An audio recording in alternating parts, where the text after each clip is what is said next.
Nifty 50 गुरुवार 19 डिसेंबर 2024 साठी माझी ट्रेडिंग धोरण. खरेदी लॉंग स्ट्रॅटेजी मी 24,250 वर किंवा वर खरेदी करेन. पहिले लक्ष्य 24,340, दुसरे लक्ष्य 24,450, स्टॉप लॉस 24,204.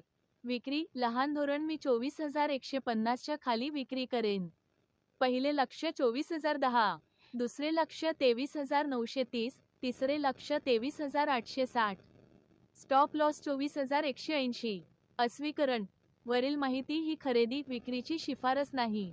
कृपया शेअर बाजारात कोणतीही पोझिशन घेण्यापूर्वी तुमच्या आर्थिक सल्लागाराचा सल्ला घ्या. धन्यवाद.